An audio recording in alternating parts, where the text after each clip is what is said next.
Iba-iba ang swerte natin sa buhay. Minsan natatagpuan natin ito sa pagkakaroon ng mga material na bagay. At kung minsan naman ay nasa atin itong mga anak. Ikaw kapuso, gaano ka kahandang alagaan ang isang batang hindi naman nagmula sa iyo?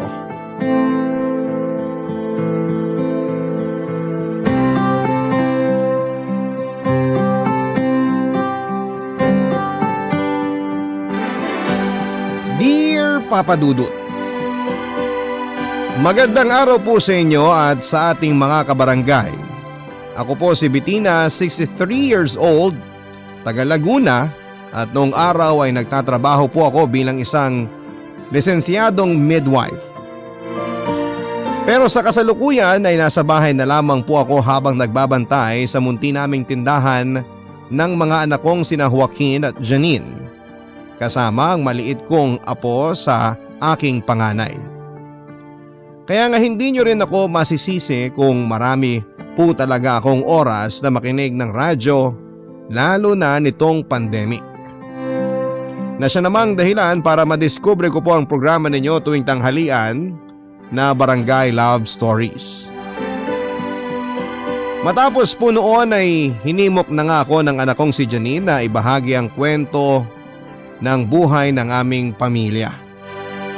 Bagay na sinang-ayunan ko rin naman dahil nga nami-miss ko na rin ang pagsusulat ko katulad noong nasa high school pa lamang ako.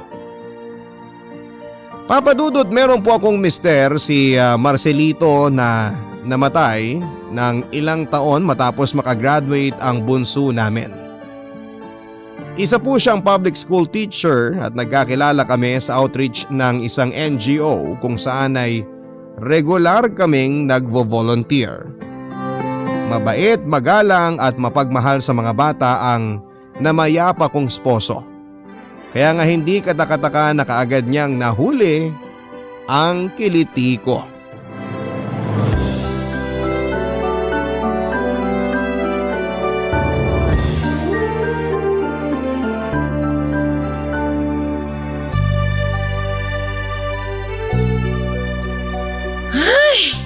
Mahal, pang ilang piti mo na yan?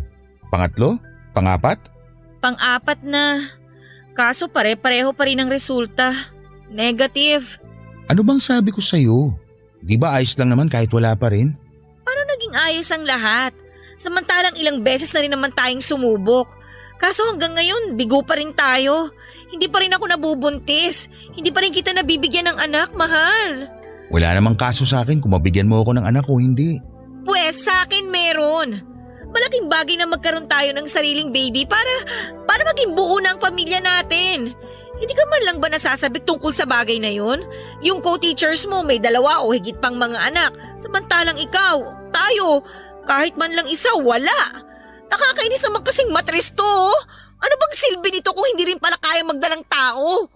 Mahal, alam kong hindi mo ginusto ang bagay na yan.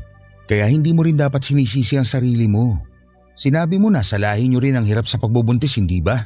At tanggap ko kung sakali mangyari rin sa atin ang pinagdaanan ng ibang muntiyahin at pinsan. Pero kahit na, alam mo ba kung gaano na-frustrate yung mga tiyahin ko nung hindi man lang sila mabuntis? Yung iba pa nga sa kanila, hiniwalayan ng mga asawa nila eh. Kung iniisip mo na iiwan kita dahil lang wala tayong sariling anak, nagkakamali ka, mahal. Nasasabi mo lang yan kasi naaawa ka sa akin. Alam ko, mahal, kung gaano mo ka gustong magkaroon din ng sariling anak. Kitang-kita ko yung pagmamahal mo sa mga estudyante mo na para bang ikaw yung tatay nila. Alam ko rin na palaging sumasagi sa isip mo na ano kaya ang pakiramdam kung meron kang anak, di ba? Ganon din yung nararamdaman ko. Yun bang tipong umaapaw sa kaligayahan ng puso ko kapag matagumpay kong natutulungang magsilang ng kanilang sanggol yung mga pasyente? Tapos pagdating sa akin, ganito? Ay... Naniniwala pa rin ako na may dahilan ng Diyos kung bakit natin pinagdadaanan to. Siguro para mas maging matatag ang pagsasama natin bilang mag-asawa. Saka sino ba kasi ang may sabi sa'yo na hindi buo ang munti nating pamilya porque wala tayong anak? Mahal, hindi ang bagay na yun na magiging sukatan para masabi na buo o hindi ang isang pamilya. Naiintindihan ko naman ang ibig mong sabihin. Maniwala ka. Tsaka sinusubukan ko namang wag mag-isip ng negatibo eh. At hindi pa rin naman ako nawawala ng pag-asa. Siguro may mga pagkakataon lang talagang tulad nito. Alam mo yan, mahal, hindi ako palaging matatag. Kaya nga malaking bagay na nananatili kang malakas kapag saktong ako naman yung nagkataong mahina at may pinagdadaanan. Ganun naman talaga ang mag-asawa, di ba? Sa hirap at ginhawa, sa kasiyahan at sa kalungkutan. Basta mahal, palagi mong tandaan, nandito lang ako sa tabi mo. Palagi mo kong isama sa mga pinagdadaanan mo sa buhay. Dahil hindi mo lang yan laban. Laban nating dalawa yan. Sa ngayon, may mga bagay na hindi natin kayang kontrolin. At ang tanging magagawa lang natin ay magtiwala sa Diyos. Naniniwala naman ako na may mas maganda siyang plano para sa atin. Siguro nga tama ka, mahal. Ipagpasa Diyos na lang natin ang lahat. Kaya huwag ka na masyado mag-isip dyan. Halika, balita ko may magandang pelikula ngayon. Panoorin natin para naman malibang ka. Ay nako, alam na alam mo talaga ang mga hilig ko. Pero mukhang tama ka naman sa mga sinabi mo. Pipilitin kong wag nang mag-isip ng hindi maganda. Ganyan nga, mahal. Magagandang bagay na lang ang isipin mo. Saka itong gwapong mukha ko na lang ang isip-isipin mo para sumaya ang tunay. Che!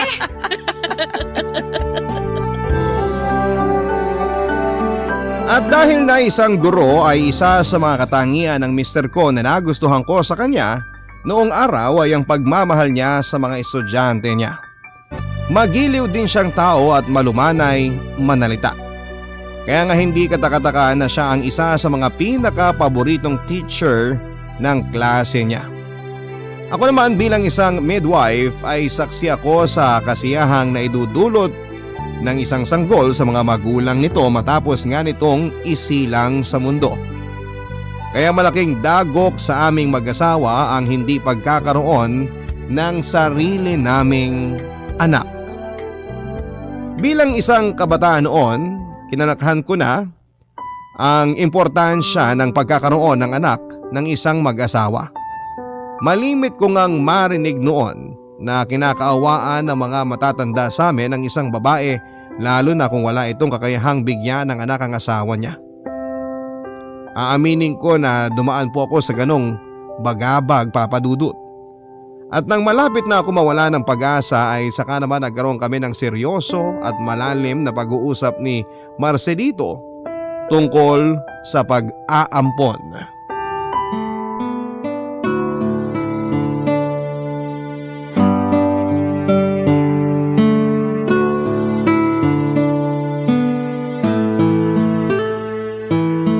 Seryoso ka ba sa gusto mong mangyari, mahal? Naisip ko lang naman na isuggest sa'yo para mapag-isipan mo. May mga kakilala ko na naging maayos naman yung pag-aampon nila. Mga katulad din natin sila, mahal. Gusto magkaanak pero hindi pinagkalooban. Kaya naman sinubukan nilang tumingin ng iba pang opsyon. Pero mahal, hindi ka man lang ba… Huwag mo sanang mamasamain ha. Hindi ako kontra sa pag-aampon natin ng bata. Kaya lang ibig sabihin nun parang tinatanggap na rin natin na hindi na nga tayo magkakababy ng sarili. Hindi naman natin inaalis ang posibilidad na baka isang araw, dinggin din ng langit ang pangarap natin magkaroon ng sariling anak. Pero naisip ko lang na habang hindi pa nangyayari yun, bakit hindi natin gawing instrumento ang mga sarili natin? At magsilbi tayong mga magulang sa isang bata na pinagkaitan ng aruga. Mahal, alam ko na mahalaga pa rin na sarili nating dugo at laman ng batang aalagaan natin. Pero hindi rin naman masama kung magiging bukas ang ating puso para sa iba na nangangailangan din ng ating kalinga. Kahit kailan, hindi kakulangan sa isang mag-asawang hindi nila pagkakaroon ng anak. Pero wag mo sanang isipin na pinupuwersa kita, okay? Importante pa rin sa akin na gusto mo ang isang bagay dahil ayoko na magsisi ka sa huli. Saka kung ayaw mo, sigurado namang maiintindihan ko yun. Hindi ko alam kung paano ako naging ganito kapalad dahil ipinagkaloob ka ng Diyos sa akin bilang asawa ko, mahal. Napakahusay mong magsalita. Alam na alam mo palagi kung paano ipaliwanag ang isang bagay o sitwasyon sa paraang mas mauunawaan ang nakikinig sa'yo. Teacher ka nga talaga. Tignan mo to ng bola pa. Uy, hindi pang bobola yun. Totoo ang lahat ng sinabi ko. Tungkol naman dun sa suggestion mo, umasa kang pag-iisipan ko yon, mahal. Sa totoo lang, wala namang kaso sa akin kung mag-ampon tayo ng bata eh. Ang iniisip ko lang talaga ay yung iisipin ng ibang tao at kung paano sila tatratuhin ng mundo paglaki nila. Ayoko na isang araw, uuwi yung anak natin dito sa bahay, umiiyak dahil tinukso siya ng mga kaklase na ampun siya. Alam ko naman na gagawin natin ang lahat para maprotektahan ang magiging anak natin kung sakali. Kaya lang, hindi naman natin palaging magagawa yun eh. At ngayon pa nga lang parang pinipiga na yung puso ko sa sakit kung sakali mang maranasan niya yung bagay na yun. Ikaw na ang may sabi. Poprotektahan natin ang magiging anak natin sa mga mapanghusgang tao. Tayo ang mga magulang niya. At gagawin natin ang lahat ng ating makakaya para maging ligtas siya. Dito pa lang sa loob ng bahay, sisiguruhin na natin na hindi siya magkukulang sa pagmamahal. Dahil responsibilidad natin yun bilang mga magulang.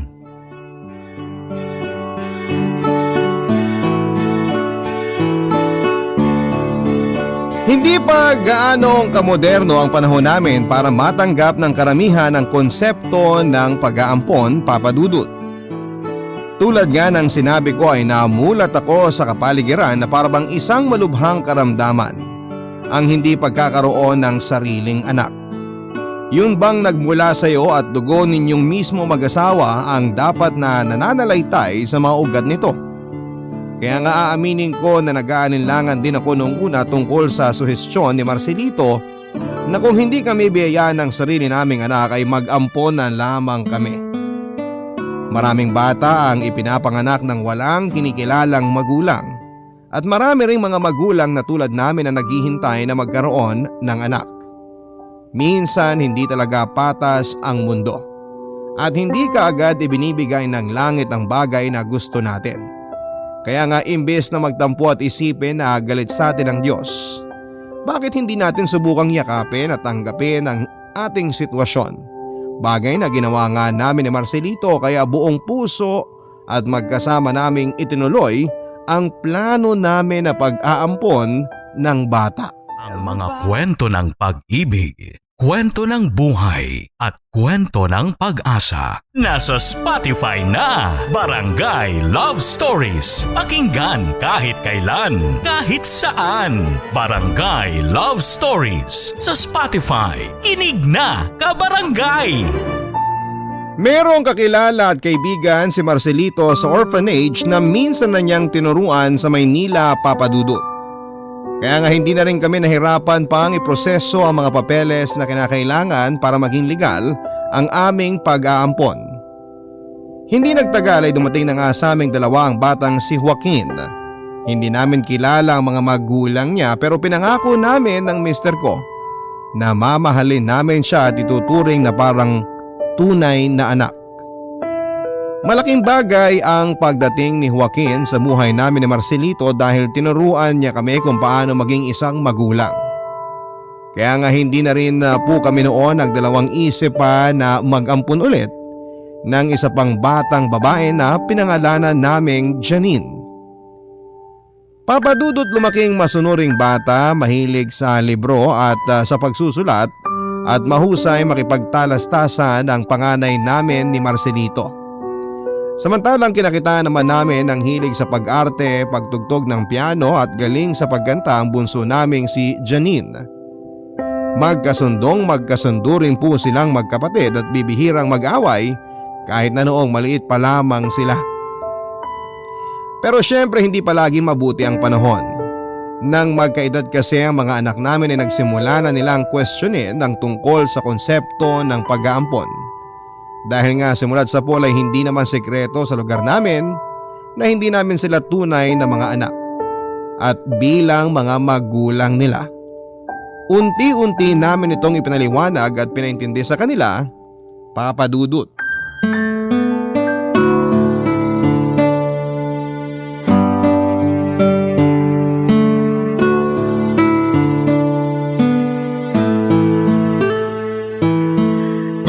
Ang bango ng tinolang manok. Siguradong mapaparami na naman ang kain ng mag-aama ko. Mahal, kakain na. Tawagin mo na mga anak natin dahil baka lumamig pa tong sabaw. Sige mahal. Mga anak, kakain na tayo dali. Nagluto na masarap ang mama nyo. Yun, sakto. Gutom na ako. Wow, tinolang manok. Naku, paborito ko to.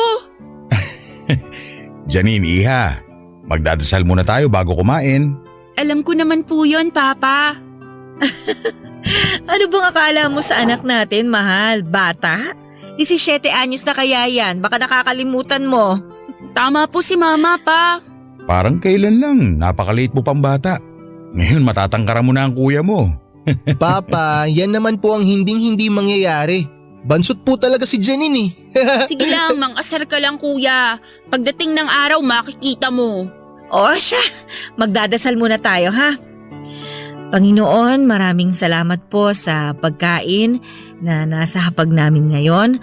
Salamat din po sa mga biyaya na palagi ninyong ibinibigay sa aming pamilya. Patuloy niyo po sana kaming pagpalain sa araw-araw. Ito po ang aming panalangin. Amen. Amen. Amen. Oh, kumain na tayo. Mama? Papa? May itatanong po pala ako. Pero wag po kayong magagalit ha. Oh, tungkol ba saan yun, anak? Minsan po ba naisip nyo kung anong pakiramdam kung totoong mga anak nyo kami ni Janine? Yun bang hindi kami galing sa ampunan? Anak, bakit mo naman biglang naitanong yan? Mama, naisip lang naman po ni Kuya Joaquin yun. Kasi naikwento niya po sa akin na pinagtawanan siya ng isa niyang kaibigan dahil nga hindi namin kayo tunay na magulang. Ano ka mo? Sinong kaibigan mo yon? Aba, kung ganon, ngayon pa lang layuan mo na siya, Joaquin. Dahil hindi siya magandang kasama. Pa, relax ka lang. Natawa lang naman po siya at napaisip kung anong klaseng mga magulang ang pinanggalingan namin ni Janine. Mahalaga pa ba yun? Sabihin mo dyan sa kaibigan mong yan, hindi dapat siya natatawa sa isang bagay lalo na kung hindi naman niya naiintindihan ng sitwasyon. Joaquin, Janine, kahit na hindi kayo nanggaling sa tiyan ko, mahal na mahal namin kayo ng papa ninyo. Yun nga po yung paulit-ulit kong sinasabi kay Kuya pero nalulungkot pa din daw po siya. Huy Janine, napakadaldal mo talaga. Nakakainis to. Bakit? Totoo naman ah. Totoo bang sinabi ng kapatid mo, Joaquin? Ikinalulungkot mo ang tungkol sa bagay na yon? Ay, natural lang naman po siguro yun pa. Kasi syempre, ako lang yung bukod tangi na hindi normal ang pamilya sa mga barkada ko. Normal ang isang pamilya kahit na walang anak ang mag-asawa. At normal pa rin ang isang pamilya kahit na hindi nila dugot laman ang mga anak nila. Palagi niyong tatandaan yan mga anak, ha? Tama ang nanay niyo. Simula nang dumating kayong dalawa sa buhay namin, tinuruan niyo kami kung paano maging mga magulang. Nang dahil sa inyo, mas naging buo at masaya ang munti nating pamilya. Kaya kahit na ano pang sabihin ng ibang tao, papasukin niyo lang sa isang tenga at ilabas niyo naman sa kabila. Wala lang magawa yung mga umaasar sa'yo, kaya marami silang oras para pakialaman ang buhay mo. Sabi naman sa'yo, Kuya. Kaya sa susunod, huwag ka nang sumama dun sa mga kaibigan mong makikitid ang utak at walang ginawa kundi mang asar. Janine, wala namang kaso kung sumama pa rin ang kuya mo sa kanila. Ganun lang naman ang mga tao kapag hindi malawak ang pag-intindi nila sa isang sitwasyon. Kaya nga ang maganda mo ring gawin, subukan mong ipaintindi sa kanila ang sitwasyon mo. O, ayos ba? Ayos na ayos po, ma. O siya, sige na. Magsimula na tayong kumain. Totoo ang kasabihan na habang lumilipas ang panahon, nadadagdagan ang kaalaman at mas lalong natututo ang isang tao. Ganon nga ang nangyari sa akin, Papa Dudut. Dahil ako man ay unti-unti ring naunawaan at niyakap ang realidad na hindi lahat ng babae na walang kakayahang magdala ng sanggol sa kanilang sinapupunan ay sinumpa o magiging pariwara pagdating ng araw. At katulad nga ng palagi naming sinasabi noon sa mga anak namin, sinalba nila kami ni Marcelito.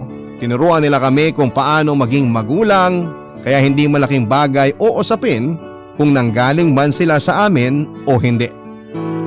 Lumipas pa ang ilang taon at habang nag-aaral noon sina Joaquin at Janine, may isang tagpo sa pamilya namin na hinding-hindi ko po talaga makakalimutan, Papa Dudut. Yon ay ang minsang umuwi sa aming bahay na luhaan, putok ang uso at maraming pasa sa mukha ang aming panganay. Samantalang magulo naman ang buhok at maputik ang damit ng bunso namin. Doon nga namin nalaman na nakipag-away ang mga ito sa mga kaedad nila na walang ginawa kundi ang tuksihin sila sa pagiging ampon nila.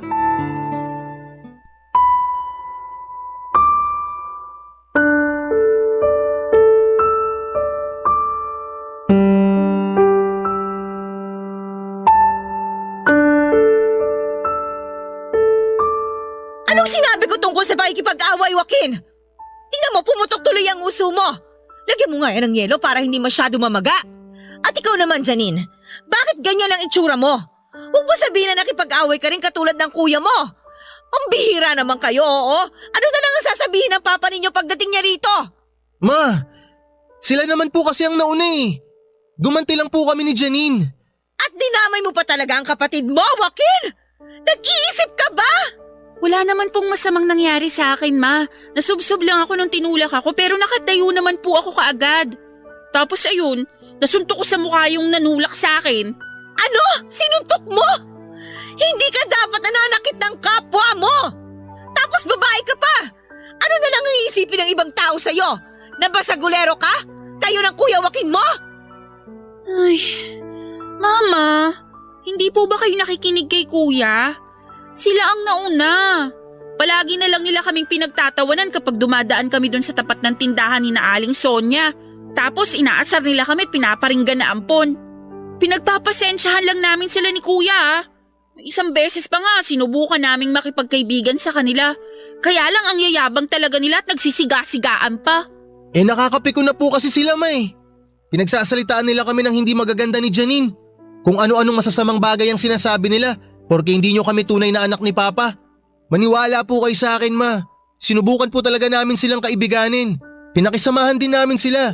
Pero wala po eh. Hindi pa rin po sila tumigil sa pang-iinsulto sa amin. Akala mo kung sino mga perpekto. Oo nga, mga tunay nga silang anak ng mga magulang nila pero sakit naman sila sa ulo. Tama si Kuya, Mama. Pero mali pa rin na gumanti kayo dahil lang sinaktan nila kayo. Sana umiwas na lang kayo, hindi yung ganyan. Tingnan nyo, ang dudungis ninyo. May mga sugat at pasapa kayo. Mga anak naman. Sorry po, Ma. Alam ko po na nag-aalala kayo sa amin ni Janine kaya po kayo nagkakaganyan. Ay, kung tutuusin, tama naman po kayo sa sinabi nyo. Na sana imbis na pumatol, umiwas na lang po kami. Hindi natin mapipigilan anuman ang isipin ng ibang tao, lalo na sa inyo. Ang tanging magagawa lang natin, kontrolin ang nararamdaman natin. Kung hindi naman kapaki-pakinabang ang mga sinasabi nila, ay huwag nyo na lang pakinggan. Ay, alam ko na mahirap at may mga pagkakataon talaga na mapipikon kayo. Pero kayo lang din ang talo sa huli kapag pinatulan ninyo yun. Mabuti pang umiwas na lang kayo. Ayoko nakikita kayo na nagkakaganyan. Pero Ma, minsan po kasi kahit anong gawin namin ni Janine na huwag pansinin yung mga pasaring tsaka yung hindi magagandang sinasabi ng ibang tao tungkol sa pagiging ampun namin, hindi pa rin po talaga namin mapigilan na huwag masaktan eh. Marami na rin akong hindi nakasundo sa mga dati kong kaibigan dahil inaasar nila ako na baka raw pag nagka-baby ako, ipaampon ko rin. Kaya para hindi na lumaki pa yung gulo, ako na lang ang umiwas sa kanila. Tandaan ninyo, hindi sila Diyos para idikta kung ano ang mangyayari sa buhay ninyo sa hinaharap. At maling-mali na hinuhusgahan nila kayo ng dahil lang sa mga bagay na hindi nyo naman kontrolado na mangyari. Kahit kailan, hindi sa pagiging magkadugo na susukat ang pagiging pamilya. Mga anak, alam ko na malupit ang mundo sa labas ng bahay natin. At walang kaso sa akin kung paminsan-minsan maaapektuhan kayo. Kahit nangako kami ng papa ninyo noon na poprotektahan namin kayo, darating pa rin talaga ang pagkakataon na katulad nito. Pero palagi nyo pa rin isipin na kahit na anong sama ng turing sa inyo ng ibang tao, palagi pa rin mananaig ang pagmamahal namin sa inyo. Kaya bukas na bukas din ha, samahan ninyo ako sa mga nakaaway ninyo. Para naman makausap ko ng masinsira ng mga magulang nila. Ma, hindi nyo na po kailangan gawin yun. Oo nga, Ma. Baka kasi mapaaway lang kayo. Sino may sabi sa inyo na makikipag-away ako? Hindi dahas ang palaging solusyon sa kahit na anong sitwasyon. Kakausapin ko lang naman sila. Ang kailangan lang nilang gawin ay makinig. Siyempre masakit para sa aking malaman na pinagsasalitaan ng masama ng ibang tao ang mga anak ko tungkol sa bagay na hindi naman nila ginusto at kontrolado. Kaya nga matapos ang pag-uusap namin yon ay niyakap ko ng mahigpit ang mga anak ko at pinangako sa kanila na wala ng sino man sa mundo ang maaaring humusga at manakit sa kanila.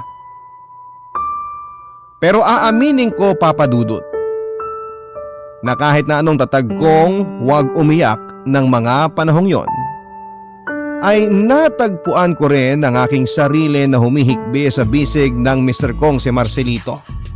Matapos ko ngang ikwento sa kanyang nangyari, ay doon na rin bumalik ang lahat ng masasakit naming pinagdaanan sa ibang mga nakakakilala sa amin simula pa lang nang hindi ko na nga mabigyan ng anak ang asawa ko ng mga panahong yon, Papa Dudut.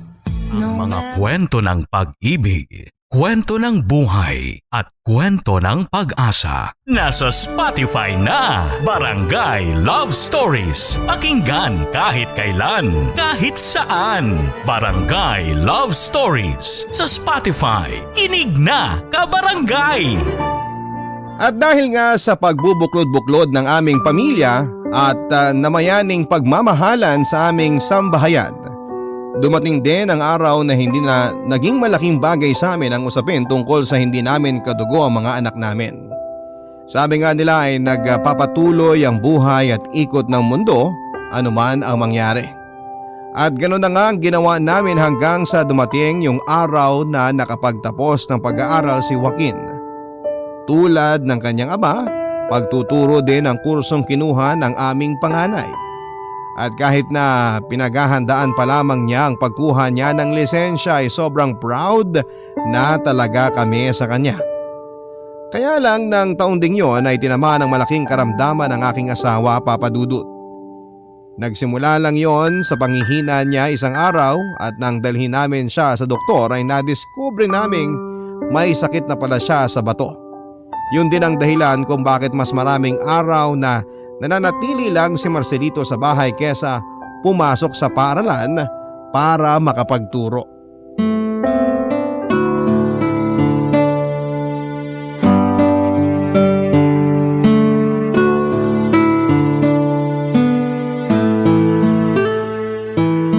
Pasensya na kayo mga anak ha.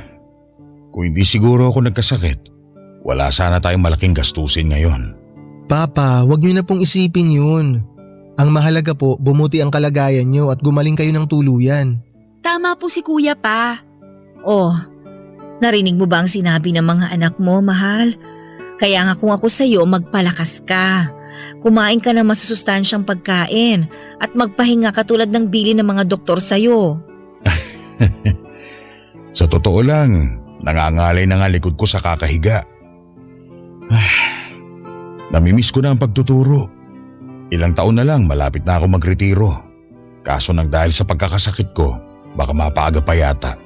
Alam namin ng mga anak mo kung gaano mo kamahal ang pagiging guro. Kaya nga tingnan mo si Joaquin, sumunod sa yapak mo. Isa na rin siyang teacher na katulad mo, mahal. Kaya nga ipinagmamalaki ko ang panganay natin. Ako rin po, Papa. Kapag nakagraduate ako, siguradong magiging proud din kayo sa akin ni Mama. Janine, anak, ngayon pa lang proud na kami sa'yo ng papa mo. Kayo ng kuya mo ang karangalan at tagumpay namin. Salamat kasi patuloy niyo kaming binibigyan ng kasiyahan. Kayo po ang dahilan kung bakit kami matagumpay, Mama. Kayo po ni Papa ang inspirasyon namin ni Janine para po makapagtapos kami ng pag-aaral. Kaya nga po ngayon nag-graduate na ako. Gusto ko pong bumawi sa inyong dalawa ni Papa. Alam po namin ni Janine na malaki ang pangangailangan ng pamilya natin sa pera. Lalo na po ngayon na nagkasakit si Papa. Kaya po bilang panganay at ngayon na may kakayahan na po akong tumulong, ako na pong bahala sa pag-aaral ni Janine hanggang sa makagraduate po siya. Ay, nga po pala Mama, Papa, may magandang balita po ako sa inyo. Natanggap na po ako dun sa private school na in-applyan ko last week. Magsisimula na po ako this coming Monday. Pero anak, di ba, nagre-review ka para sa licensure exam mo?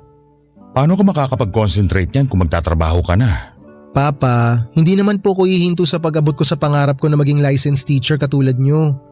Pero alam ko po kasi na kailangan ko po munang isang tabi yung bagay na yon pansamantala. Kasi meron po akong responsibilidad sa pamilya natin na kailangan kong gampanan. Tsaka po Papa, 1 taon na lang naman po gagraduate na si Janine eh. Kung tutuusin, maiksing panahon na lang naman po yun. Ayoko lang po kasi talaga na mamroblema kayo ni Mama tungkol sa pera. Lalo na po't pwede ko naman kayong tulungan. Kung ganon, maraming salamat anak. Nakakataba ng puso yung malasakit mo para sa pamilya natin. Hindi ko po kayang talikuran ng mga taong nagmamahal sa amin ng gusto ni Janine, Papa. At kayo po yun ni Mama. Alam ko po na pagsubok lang po itong nangyayari sa atin at malalampasan din po natin to. Basta wag lang po tayong mawawala ng pag-asa na magiging maayos rin po ang lahat sa huli. Tama po si Kuya. Patuloy pa rin po kaming magsisikap sa buhay at mga career namin. Hindi lang para sa mga sarili namin, kundi lalong-lalo na po para sa inyo. Ito na rin po ang paraan namin ng pagtanaw ng utang na loob sa walang hanggang pagmamahal na ibinigay at ibinibigay niyo sa aming magkapatid kahit na hindi niyo kami totoong mga anak. Sa puso at isip namin ng papa nyo, tunay na mga anak namin kayo. Kaya maraming salamat sa dedikasyon at pagmamahal ninyo sa pamilya natin. Wala kaming ibang hangad, kundi ang patuloy ninyong pagtatagumpay sa buhay, mga anak. Nasa 3 taon na sa kolehiyo sa kursong filmmaking ang bunso naming si Janine. At habang nalalapit na ang kanyang pagtatapos, mas lumaki naman ang aming mga gastos. Nagsimula na rin noong magdialysis si Marcelito kaya naman dumating sa punto na nasa ed ang ipon namin. Hindi na rin naging sapat ang kinikita ko sa maliit na klinik na pinagtatrabahuhan ko bilang isang midwife. Lalo pat meron ng malalaking ospital sa aming lugar kung saan ay mas pinipili ng karamihan sa mga nanay na doon na manganak. Kaya nga malaking bagay ang pagbobolontaryo ng panganay naming si Joaquin na magtrabaho habang nagre-review para sa kanyang licensure exam sa pagkaguro para naman matustusan ang gastusin ng kapatid niya sa paaralan papadudot. Hindi nga nagtagal ay nakapagtapos din si Janine na may karangalan. Tapos nakapasa naman si Joaquin sa exam niya at naging lisensyadong guro. Nang magsimula ng magturo sa isang pampublikong paaralan ng panganay namin, nag-umpisa naman ang career ng aming bunso sa industriya ng filmmaking. Kaya lang habang nasa kasagsagan ng mga karera nila ang mga anak namin, ay bigla namang namaalam sa aming pamilya ang aking asawa.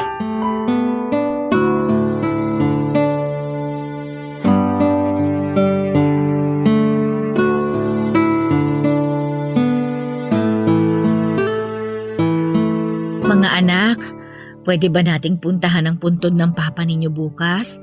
Malapit na kasi ang birthday niya. Baka magtampo yun dahil hindi na natin nadadalaw. Tatapat kasi ng weekday yung mismong birthday ng papa ninyo. At sigurado na may pasok kayo nun. Kaya naisip ko na bukas na lang natin siya dalawin dahil linggo. Sakto wala kayong pasok. Wala pong problema Ma kung sa mismong birthday po ni Papa tayo dadalaw sa kanya. Nakapag-leave naman na po ako sa trabaho sa eksaktong petsa ng birthday ni Papa. Pero kung gusto niyo pa rin pong pumunta bukas, pwedeng-pwede rin naman po. Ako rin po Ma, nakalive na sa trabaho sa birthday ni Papa. Alam po namin ni Kuya na miss niyo na si Papa. Kami rin po Ma, miss na namin siya. Ay, paano po kaya no? Kung hanggang ngayon buhay pa rin si Papa at magkakasama pa rin tayo? Nako, sigurado na lalong ikagagalak ng puso ni Marcelito na makitang nagtatagumpay kayong magkapatid sa buhay ninyo. Pero kahit na wala na siya ngayon, alam ko, nararamdaman ko na masayang masaya siya. Mahal na mahal namin kayo ni Janine Ma. Naging mabuting huwaran po kayong dalawa ni Papa sa buhay namin. Salamat po sa pagmamahal ninyo sa amin Ma. Maswerte po kami kasi kayo po ni Papa ang naging mga magulang namin. Ilang beses ko bang dapat sabihin na kami ng papa ninyo ang maswerte dahil dumating kayong dalawa sa buhay namin? Maraming beses na po. Hindi na nga po namin mabilang. At hindi ako magsasawa na sabihin ang bagay na yon hanggat nabubuhay ako sa mundong ito. At alam ko na kahit si Marcelito ay sasang-ayunan ako. Ma, kahit na po may sarili na kaming pamilya ni Janine, hindi po namin kayo makakalimutan ni Papa. Sana talaga no, pwede tayo magsama-sama habang buhay. Ay, bigla ko po tuloy naalala yung araw na namatay si Papa. Pakiramdam ko po, may parte ng puso ko na kasama niyang nilibing. Sana may paraan para hindi na kayo mawala sa amin ni Kuya. Sana pwede tayong mabuhay ng mas matagal. Sana wala nang magkakasakit sa atin. At sana hindi na rin dumating yung araw na magkakahiwalay po tayo. Mga anak, may dahilan ng Diyos kung bakit pinagpahinganan niya ang papa ninyo. Meron din siyang plano kung sakaling ako naman ang kukunin niya. Basta, palagi niyo lang tandaan na kahit hindi na tayo magkakasama sa mundong to, hindi pa rin mapuputol ang ugnayan natin bilang isang pamilya.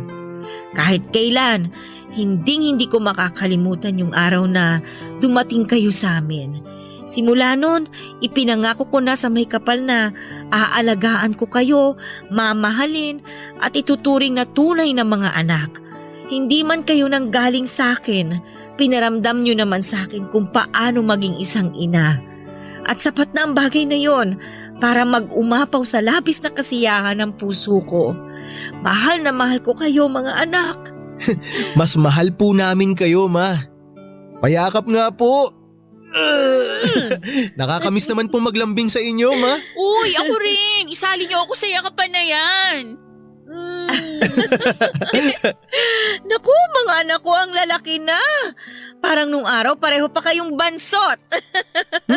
Ang alam ko po si Janine lang ang bansot sa amin eh. Excuse me, Kuya. Mas matangkad na ako sa'yo ngayon ng 1 inch. Wow, nasukat mo pa yun? Siyempre, no? Matagal ko kayang hinintay yung araw na mas tumangkad ako sa'yo.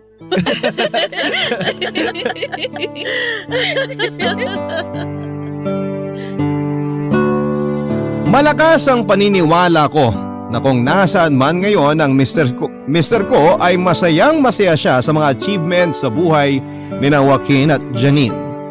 Bilang magulang, malaking bagay yon sapagkat ang tagumpay ng mga anak natin ay tagumpay na rin natin. Papa Dudut, maraming itinuro sa akin ang buhay na ito na talaga namang nais kong ibahagi sa mga kapwa ko mga magulang. Tulad ng habang bata pa ay hubugin natin sa kabutihang asal ang mga anak natin upang lumaki sila na nalalaman ang tama at mali. Ituro rin natin sa kanila na maging bukas at malawak ang pag-iisip, lalong-lalo na sa mga sitwasyon na wala na sa atin ang kontrol. At higit sa lahat ay punuin natin ang pagmamahala ng ating sambahayan upang maipasa nila ito sa susunod na henerasyon. Maraming salamat po. Sakaling mapili po ninyong itampok sa Barangay Love Stories ang sulat ko at malaking bagay po para sa aming pamilya na maibahagi sa iba ang storya ng buhay namin. Lalo na sa mga tao na may kapareho naming sitwasyon. Ang inyong forever kapuso at kabarangay, Bitina. Barangay Love Stories.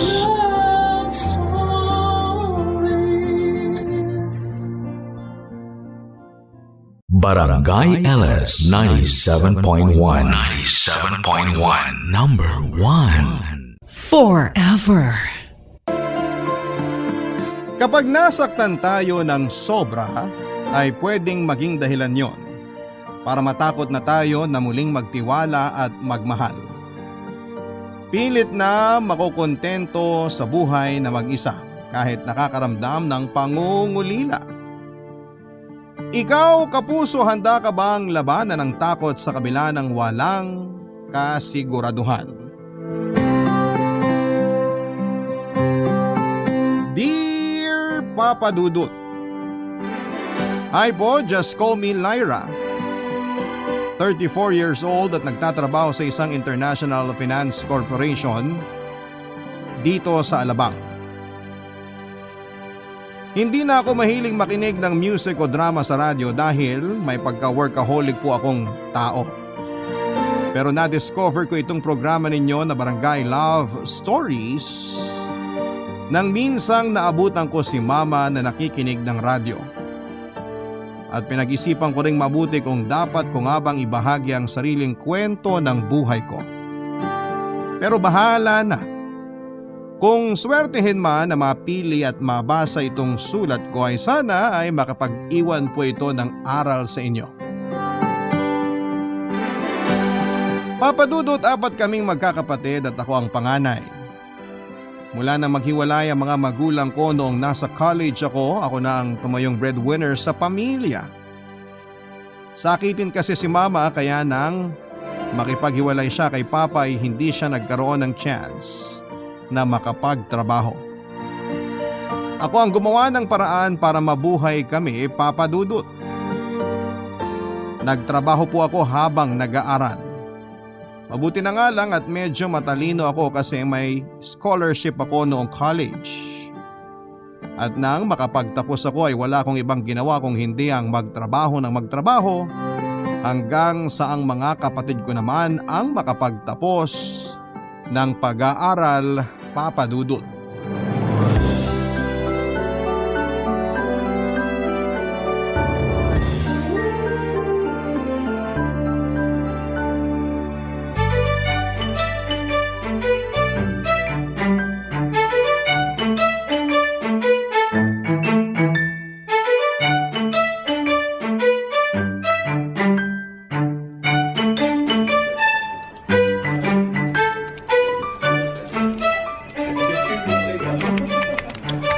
Uy, Lyra, bakit hindi ka pa nag-aayos ng gamit mo? Hindi pa kasi ako tapos dito sa report na ino-audit ko. Tapos na yung shift natin kaya pwedeng sa Monday mo na lang tapusin yan. Halika na, ayusin mo na yung gamit mo. Naka-overtime ako ngayon, Karil. Ano? Friday na Friday tapos naka-overtime ka pa rin? Ano naman? Wala naman kasi akong ibang planong gawin ngayon. Well, may plano kami ng ibang office mates natin na gumimik. Kaya ang mabuti pa, i-cancel mo na yung overtime mo at sumama ka na lang sa amin. Tinatamad ako, kayo na lang. Tinatamad kang gumimik pero sa overtime sinisipag ka? Ganun talaga. Sayang kasi hindi naman sila palagi nagpapa-overtime dito sa office. Kaya sinasamantala ko na. Hay nako, kaya hindi ka nagkakajowa kasi masyado kang workaholic. Sino ba kasing may sabi na gusto ko magka-jowa? Talaga? Ayaw mo pang magka-jowa? Kahit pa si Rhea naman ligaw sa'yo? O bakit naman nadamay siya sa usapan? Kasi napaka-obvious na may gusto siya sa'yo. Nako, wala ka lang maasar sa akin kaya pati siya dinadamay mo. Basta ayoko magka-jowa, okay? Dagdag problema lang yun sa buhay. Nakaka-stress kaya ang may karelasyon. Kasi parang palaging limited ang mga kilos nating babae.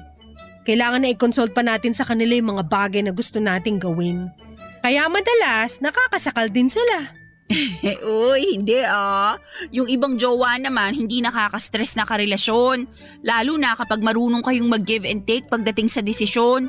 Parang yung boyfriend ko, palagi siyang sweet sa akin, saka sinusuportahan niya lahat ng gusto kong gawin. Hindi siya nakakasakal pero nakakabusog siyang magmahal. Yak! Ang corny naman nun. Hoy, grabe ka ha? Wala ka lang love life kaya hindi mo ma-appreciate yung sinasabi ko. Pero hindi ka ba talaga sasama? Kasi naghihintay na sa akin sa labas yung ibang office mate natin. Hindi na. Kailangan ko pang tapusin yung mga ino-audit ko. Naka-assign na sa pangalan ko kaya kailangan ko na talagang gawin. Sure ka na talaga? 100%? Wala nang bawian? Oo nga. Mag-enjoy na lang kayo dun sa pupuntahan nyo. Okay, sige. Bye! Bye! Ingat kayo. Enjoy! Ay, kulit talaga nun ni Karil kahit kailan. Parang gusto ko ng kape Hi Lyra. Oh, Ryan! Hindi ka pa pala umuwi. Oo, naka-overtime din ako eh. Eto, kape oh. Nung makita ko na nandito ka pa sa station mo, ikinuha na kita sa vending machine. Wow, sakto! Tatayo na nga sana ako para kumuha ng kape. Thank you You're welcome. Parang kinukulit ka na naman ni Karil kanina. Oo, niyayaya niya ako na sumama sa gimmick nila. Alam naman niyang hindi ako mahilig gumimik, pero kinukulit pa rin talaga ako. Ikaw, bakit ka naka-overtime Friday ngayon? Ang dami ko pa rin kasing kailangang tapusin. Pwede mo naman sigurong balikan sa Monday yun. Hindi ka ba niyaya ni na Karil kanina na sumama sa kanila? Kanina pa nila ako sinabihan, pero nagpas ako agad. Kasi hindi rin naman ako mahilig gumimik kagaya nila. Talaga? Oo, bakit? Mukha ba akong gimikero o tambay sa mga bar? Hindi naman. Akala ko lang kasi kagaya ka ng ibang kaopisina natin na kapag Friday, palagi nagmamadaling matapos ang trabaho para makapag-happy hour na. Anyway, salamat ulit dito sa kape ha. Balikan ko muna tong ginagawa ko para matapos na rin ako. Papadudot 5 taon na ako sa kumpanyang pinagtatrabahuhan ko nang makilala ko ang kaopisina naming si Ray Andrew o Rayan for short. Ako ang nag-train sa kanya pagdating sa mga task na kailangan niyang gawin. Pero may pagkasuplada kasi ako, kaya hindi rin kaagad kami naging close. Kinausap ko lamang siya pagdating sa trabaho. Pero kapag walang kinalaman doon ay hindi ko na siya kinikibo pa. Ganon din naman ako sa ibang kaopisina ko kaya ilan lang din ang mga kaklose ko. Pero nang maging regular na si Rayan sa kumpanya at makasama ko sa team ay doon ako nagsimulang maging mabait sa kanya. Papadudod sa training pa lamang ni Rayan ay ramdam ko ng iba ang mga tingin na ginagawa niya sa akin kapag magkasama kami sa isang station. May ilang beses pa nga niya akong binigyan ng libreng kape o merienda. Bilang pasasalamat daw sa pagtitrain ko sa kanya. Pero lahat yon ay hindi ko ginawang big deal lalo na at wala pa sa isip ko noon ang pakikipagrelasyon. Gwapo naman si Rayan, matangkad siya, maputi tapos maganda pa ang biceps na bakat kapag nakasuot siya ng fitted na t-shirt o kaya ay polo shirt. At sa totoo lang, papadudot, wala sigurong babayang hindi magkakagusto kapag niligawan niya, papadudot.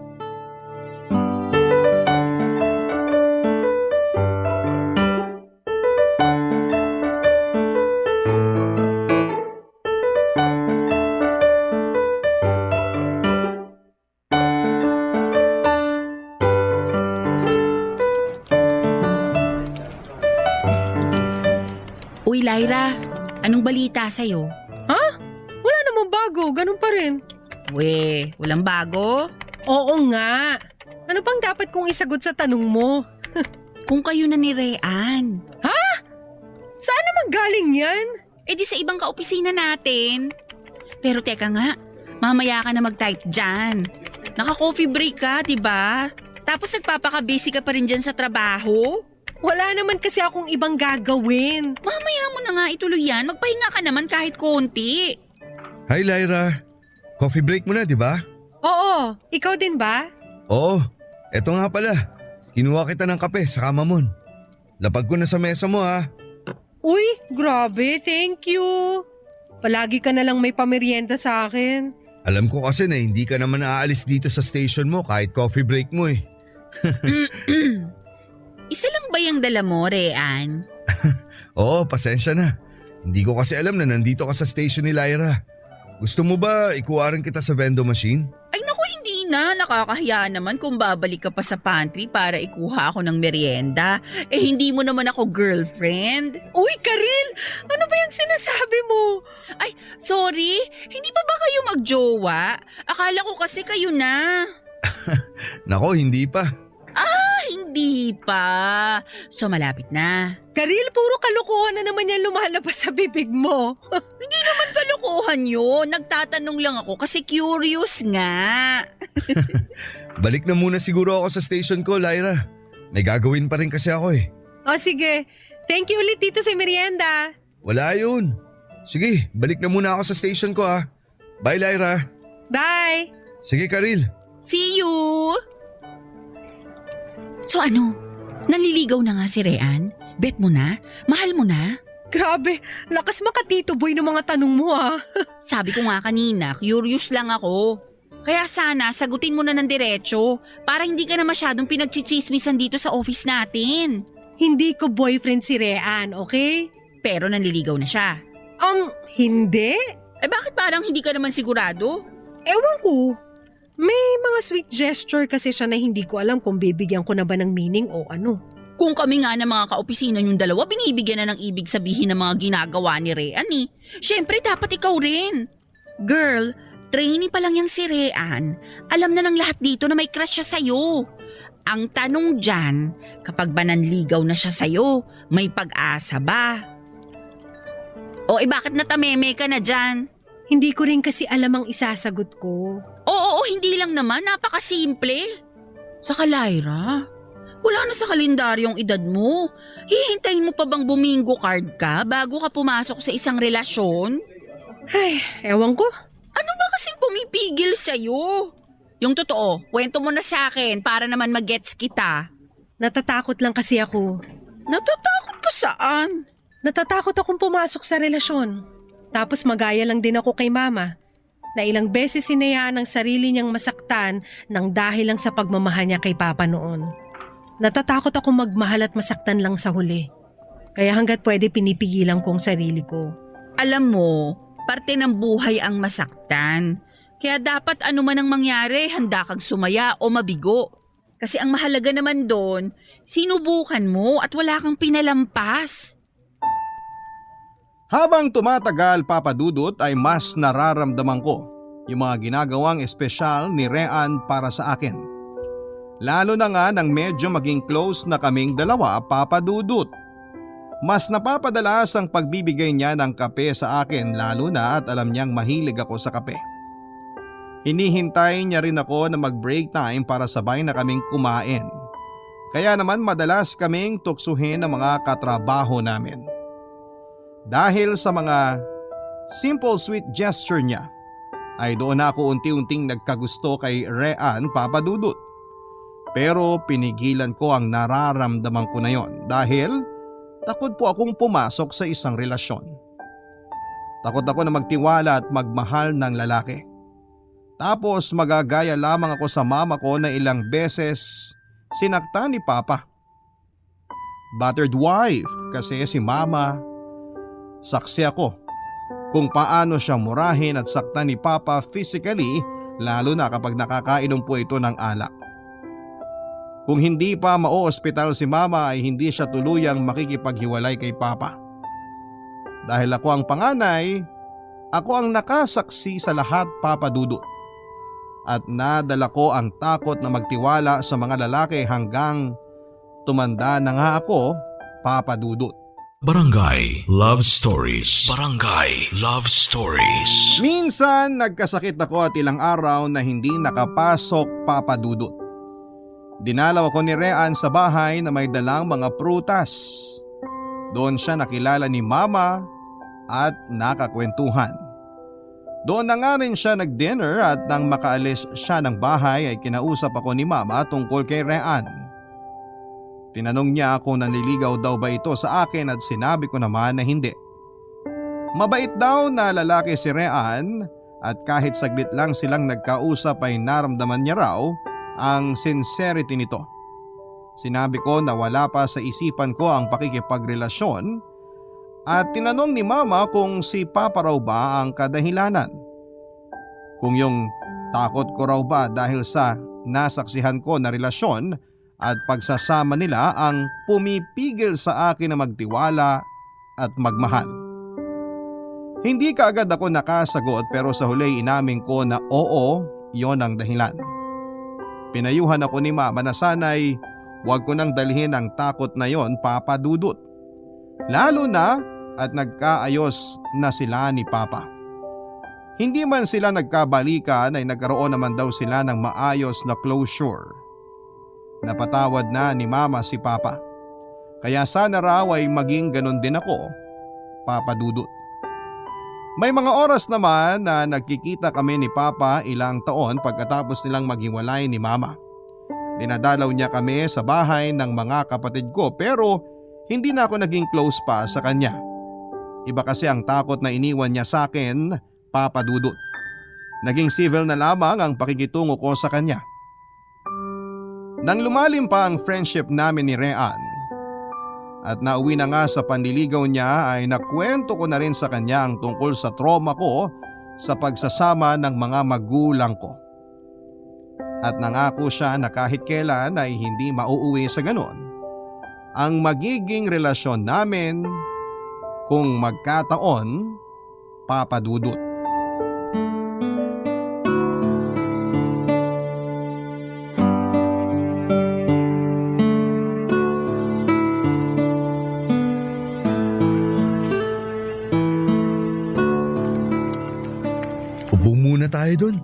Sige, napagod na rin ako maglakad.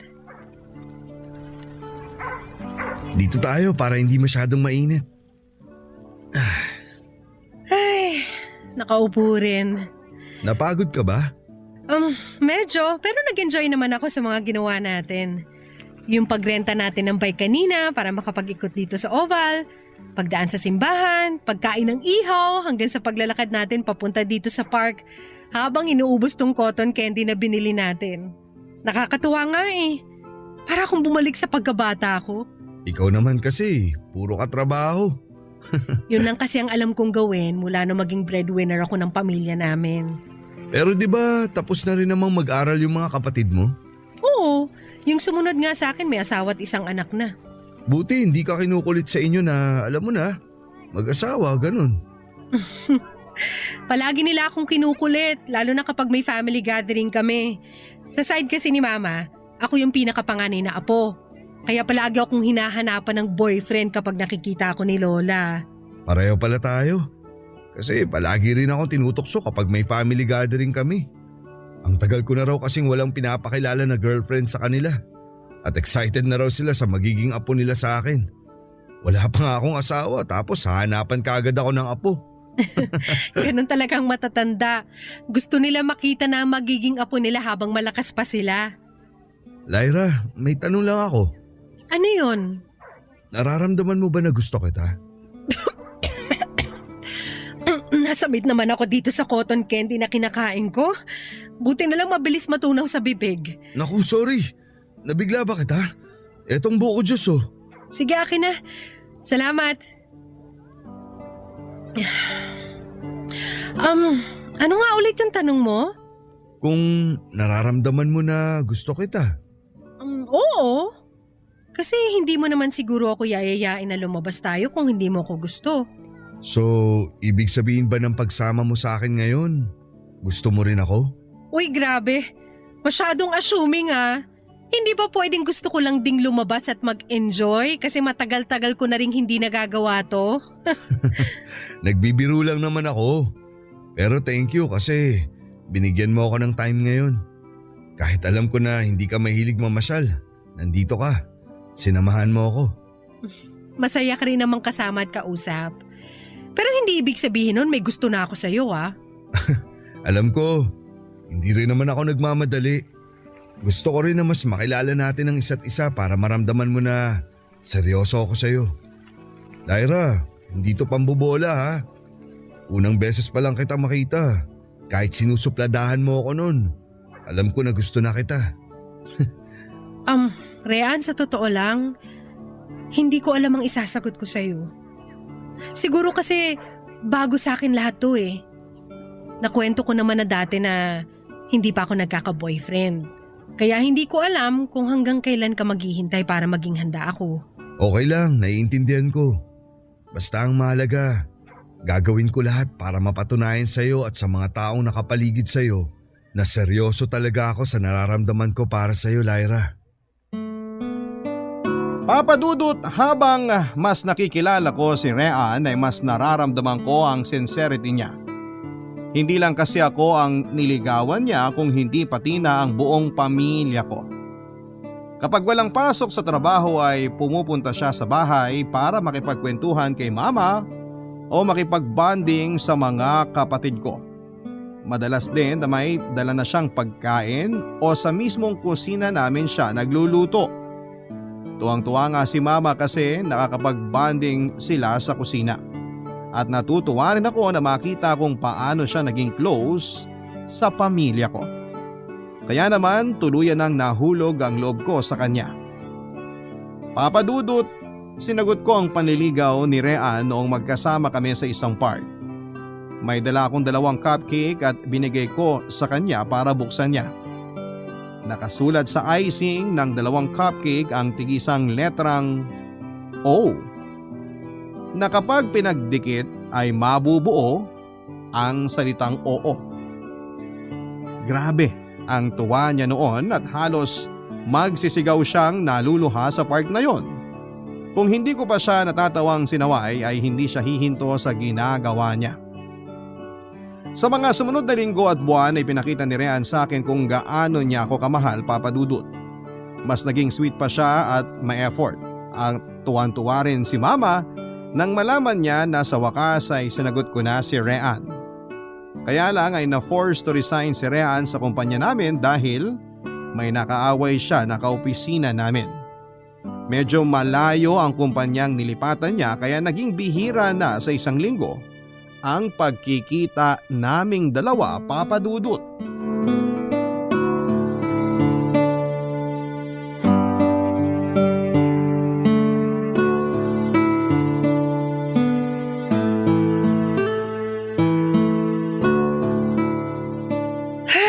Nakauwi rin sa wakas. Grabe ang traffic. Asan ba yung susi ko? Bakit ngayon ka lang nakauwi? Nagulat naman ako sa Rehan. Anong ginagawa mo rito sa labas ng gate namin? Ang tanong ko ang sagutin mo. Bakit ngayon ka lang nakauwi? Nag-chat naman ako sa iyo kanina na may max overtime sa opisina. Kaya ito, late na ako nakarating dito sa bahay. Bakit hindi ka na nagre-reply sa mga text ko? Na-empty bat na kasi cellphone ko at wala rin akong dalang charger. Hindi ka man lang nanghiram kay Karilo sa ibang kaopisina mo? Busy kaming lahat doon kanina kasi nga tinatapos namin mga trabaho kaya wala na akong oras para manghiram ng charger. May oras ka na makipaglandian sa iba pero yung mag-effort na ma-replyan ako, wala. Ano ba sinasabi mo, Rehan? Tama talaga siguro yung hinala ko na kaya nawawalan ka na ng oras sa akin kasi may iba ka nang nilalandi. Saan mo ba napulot yung mga sinasabi mo? Walang ganon! Busy lang ako buong araw sa trabaho kaya hindi kita masyadong nare-replyan. Bakit ba ganyan ka mag-isip sa akin? Kasi alam ko ang takbo ng utak niyo mga babae. Malingat lang kami na boyfriend niyo, gagawa na kayo agad ng kalokohan. Ganyan ba talaga kababang tingin mo sa akin? Grabe ka naman pala mag-isip. Alam mo, mabuti pa umuwi ka na kasi gusto ko na rin magpahinga. Sandali lang! Kinakausap pa kita eh! Aray, Rehan! Bastos ka! Nasasaktan ako, ano ba? Pagod ako! 4 na oras ako nag-overtime sa trabaho tapos pag-iisipan mo pa ako ng ganyan? Paano hindi ako mag-iisip ng kung ano? Ang simple-simple mag-reply pero di mo nagawa. Hindi lang ako naka-reply, nagagalit ka kaagad! Ano ba klaseng relasyon to? 24/7 na dapat updated tayo sa isa't isa? Kung ganun ang setup ang gusto mo, pues sorry pero hindi ko kaya! Umuwi ka na dahil gusto ko na talaga magpahinga! Bitawan mo sabi ako eh! Oh, ayan. Lyra, sorry. Hindi ko sinasadya. Namiss lang naman kita. Kaya nga ganito ako ngayon. Sorry na. Sorry talaga. Gusto ko na magpahinga. Papasok na ako sa loob. Lyra, please. Patawarin mo na ako. Ayokong matapos ang gabing to na hindi tayo nagkakaayos. Alam ko naman na mali ako kaya nagsusorry na ako ngayon. Ano bang gusto mong gawin ko? Lumuhod dito sa harap mo? Umiyak? Magmakaawa sa'yo? Ano? Sabihin mo sa akin, gagawin ko. Patawarin mo lang ako, please. Ito, luluhod na ako. Sige na. Tumayo ka na dyan. Okay na tayo. Talaga? Pinapatawad mo na ako? Oo. Sorry talaga, Lyra. Sorry kung nasaktan kita. Hindi na mauulit yun. Promise. Sige. Gusto mo bang pumasok sa loob para magkape saglit? Pero di ba pagod ka at gusto mo nang magpahinga? Ayos lang naman sa akin. Para at least makapagkwentuhan tayo saglit bago ako matulog. Ano, tara? O sige, ako na magbubukas ng gate. Papa Dudut, nang maging kami ni Rehan ay napansin ko na mabilis palang uminit ang ulo niya sa maliliit na bagay. Kaya siya napaaway sa isang kaopisina namin kasi nakita niya na natapunan nito ng kape ang bag ko. Nagsorry naman yung kaopisina naming lalaki pero kwenelyuhan pa rin siya ni Rehan. Hindi pa doon natapos ang gulo at nagawa siyang suntukin ni Rehan. Dahilan para mapatawag silang pareho sa HR office. Nag-file ng complaint ang kaopisina namin at binigyan na lamang ng opsyon si Rehan na mag-resign para hindi siya magkaroon ng masamang record sa kumpanya. Papadudot na kasanayan ko nang madalas kaming magkasama ni Rean. Lalo na nga at mahigit 1 taon kaming naging magkatrabaho. Kaya naman nang malipat siya ng ibang kumpanya ay nami-miss ko yung mga oras na magkasama kaming magla-lunch break, magkakape o lalabas ng opisina. Mula din noon ay madalas na ang pagtawag at pagte-text niya sa akin.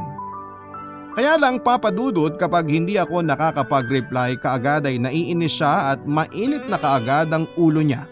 Kapag nagkataong sinagot ko naman ang tawag niya ay siguradong magkakagulo na, papadudot. Barangay Love Stories. Barangay Love Stories.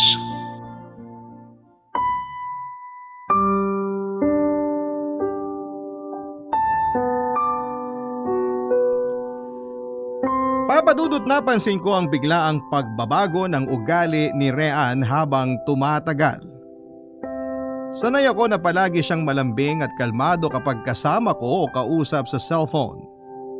Pero malate lamang ako ng kaunti sa date namin ay galit na kaagad siya sa buong oras na magkasama kami. Hindi na rin siya madalas na pumupunta sa bahay namin kapag wala kaming pasok sa trabaho. Gusto niya na lumabas na kaming dalawa lamang ang magkasama. Pero ang pinakaayaw ko sa pagbabago ng ugali niya ay yung pagiging seloso niya. Palagi niyang sinasabi na siguro raw may iba akong kasamang lalaki kaya hindi kaagad ako nakakasagot sa mga tawag niya. Na baka raw may iba nang pumoporma sa akin sa opisina namin kaya parang nanlalamig na ako sa kanya. Hindi naman talaga ako ang nagbago. Si Rean ang nagbago. At hindi ko alam kung saan niya kinukuha ang ideya na pwede ko siyang iwanan at ipagpalit sa iba. Pakiramdam ko tuloy noon ay unti-unti nang nawala yung Rean na una kong minahal at nakilala, papadudot.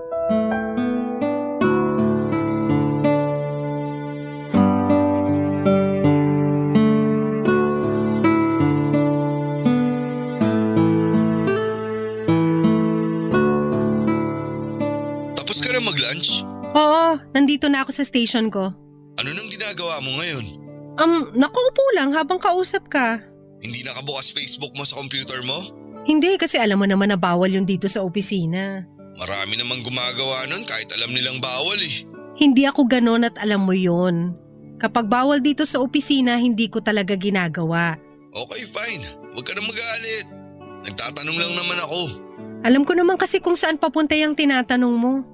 Wala akong ibang kinakausap o chinachat na lalaki kung yun ang nasa isip mo, okay? Wala akong sinasabing ganyan. Pero yun ang nasa isip mo. Hindi ah. Ay, o sige na. Babalik na rin ako sa loob ng office kasi matatapos na rin lunch break ko. Marami pa akong tatapusing trabaho. Okay, sige. I love you. I love you too. Ay, grabe. Sobrang nabusog ako sa kinain kong lechon kawali at chop suey. Buti na lang maaga pa at may time pa ako mag-Facebook dito sa computer ko. Ay, Oh, lalim nun na. Anong problema? wala naman. Wala naman pero munti ka nang lumabas sa bibig mo yung bituka mo sa lalim ng buntong hininga mo. Parang I want to. Ano ba yun? Sabihin mo na kasi sa akin. Sige, hindi na ako mag-Facebook dito sa PC ko at makikinig na lang ako sa'yo. Wala nga yun. Sige na, magpaka-busy ka na lang dyan. Paano ako magpapaka-busy kung binibitin mo ako sa kwento mo? Huhulaan ko na lang. Si Rhea na naman yan, no? Ay, oo eh. Sabi na eh. Ano na naman bang problema sa kanya? Sa totoo lang kasi, madalas hindi ko na siya masyadong nagigets. Habang tumatagal parang nagiging paranoid na siya sa relasyon naming dalawa. Paano paranoid? Palagi niya akong pinag-iisipan na may kinakausap na ibang lalaki. Time to time gusto niya, ina-update ko siya sa mga ginagawa ko at nagagalit kaagad siya kapag may nakita siyang lalaki na nagla-like ng mga post ko sa Facebook. Ang masama pa doon, ako yung inaaway niya. Never ka namang nagloko sa relasyon ninyo? Bakit siya nag-iisip ng ganyan? Hindi ko nga alam kung saan niya hinuhugot yung mga pinag-iisip niyang yun sa akin. Kinausap mo na ba siya tungkol dyan? Oo, ilang beses na. Ilang beses na nga rin kami nag-away pero sa huli, siya rin naman na nagsosorry. Okay lang naman sa akin kasi alam mo naman na mabilis ako magpatawad. Ang ayoko lang kasi, yung paulit-ulit na nangyayari sa relasyon naming dalawa. Mahal mo pa ba siya? Oo naman, mahal ko pa si Rean. Hindi ko naman pilit na ayusin ang relasyon namin kung hindi ko na siya mahal. Pero nahihirapan ka na, di ba? Ay, Lyra, ikaw na ang nagsabi noon na ayaw mong maging kagaya ng mama mo na minsang nagpakamartir sa pagmamahal. Hindi ko naman pinapayo na hiwalayan mo na si Rean. Pero pag-isipan mo sanang mabuti yung mga desisyon na ginagawa mo. Hindi pwede na paulit-ulit kang nagpapatawad, pero paulit-ulit ka rin namang nahihirapan at nasasaktan. Papadudot, nung una akala ko ay naninibago lamang si Rean sa sitwasyon namin na magkaiba na kami ng kumpanyang pinagtatrabahuhan. Na nasanay kasi kami na madalas magkasama kaya nagsimulang mag-iba ang ugali niya. Kaya lang kasi habang tumatagal ay nagiging mabigat na rin ang mga salitang binibitawan niya sa akin. Napagsasalitaan niya ako ng masasakit at hindi magandang bagay lalo na kapag nagagalit siya. Sinasabi niya na kaya raw siguro ramdam niyang nanlalamig na ako sa relasyon namin dahil nangangati na ako na palitan siya. Na malandi raw akong babae at hindi na ako kontento sa kanya. Minsan kapag napupuno na ako at umiiyak ay magsusori na siya sa akin. Sasabihin niya na mainit lang daw ang ulo niya, na pagod lang daw siya at kung ano pang dahilan. Kaya niya nasabi ang mga bagay na yon. Ilang beses ko siyang pinagbigyan at pinatawad. Tinanggap ang mga paliwanag at pagsusori niya. Kahit na ang dami ko nang nakikitang red flags sa kanya. Pilit ko pa rin inaayos ang relasyon namin, mahal ko kasi siya. Kaya hindi ko siya mabitawan noon, Papa Dudut.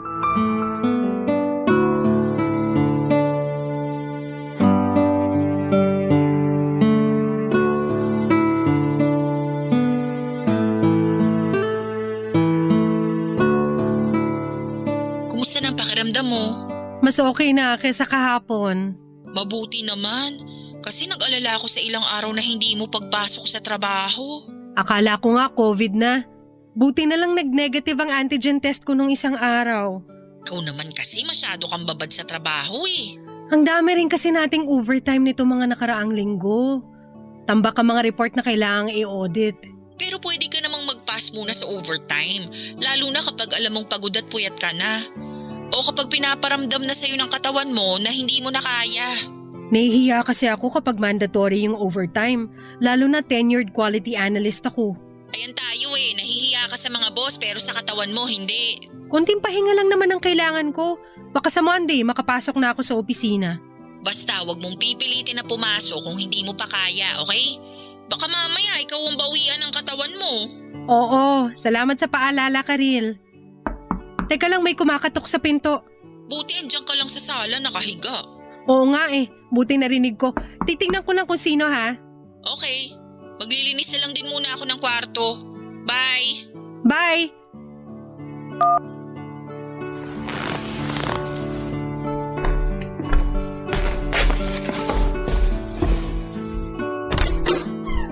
Oh, Rean, ang aga mo naman napadalaw. May sakit ka, di ba? Kaya dumalaw ako. Hindi nakalak ang gate nyo kaya pumasok na rin ako. May dala nga pala akong lugaw dito. Salamat. Halika, pasok ka.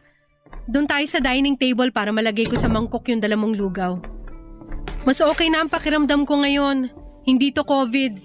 Nag-negative ang result ng antigen test na ginawa sa akin nung isang araw. Kaya sa Monday, baka pwede na akong pumasok ulit sa trabaho. Tinatawagan kita kanina bago ako kumatok sa pinto nyo. Bakit hindi kita makontak? Kausap ko kasi si Karil kanina.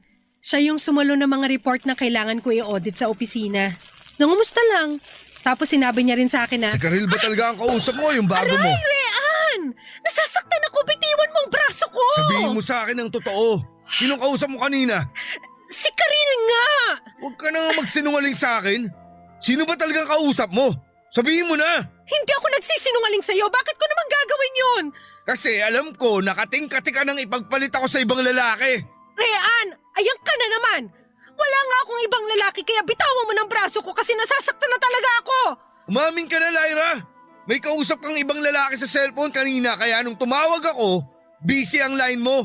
Kung gusto mo, kunin mo sa salang cellphone ko. I-check mo ang call history para matahimik ka na dyan. Huwag mo akong inuuto. Sigurado ako na na-delete mo na sa phone mo yung mga tawag nyo nung lalaki mo. Doon ka naman magaling, di ba? Ang magtago ng mga kalokohan na ginagawa mo. Alam mo, Rean, pagod na ako sa'yo. Paulit-ulit ka na lang ganyan. Hindi ka ba nagsasawang pag-isipan ako na masama kahit wala naman talaga akong maling ginagawa? Walang mali? Talaga? Eh bakit nakikipaglandian ka pa sa lalaki nag-comment sa isang picture mo?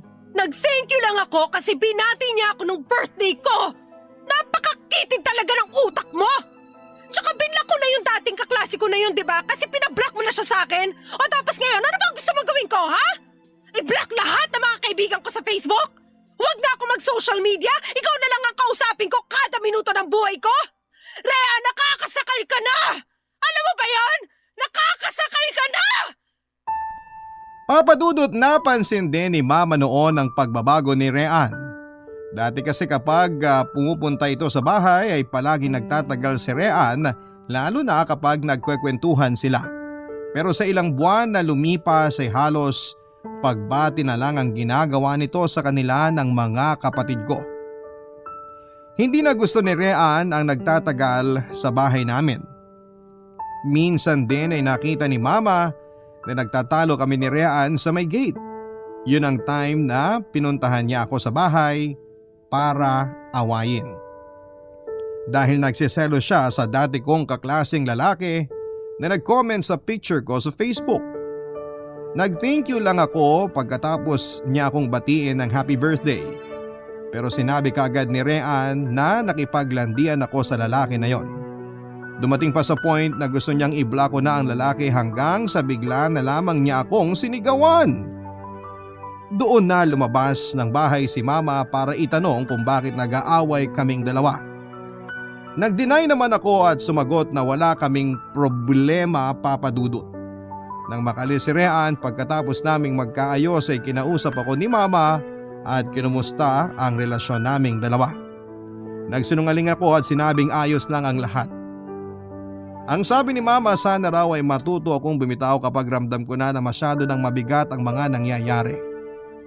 Papa Dudut, ganon pala yon. Kahit nasasaktan ka na at nabibigatan sa sitwasyon, hindi ka basta makakabitaw lalo na kapag sobrang mahal mo na ang isang tao. Kasi physically, mentally at emotionally, ilang beses na akong nasaktan ni Rean.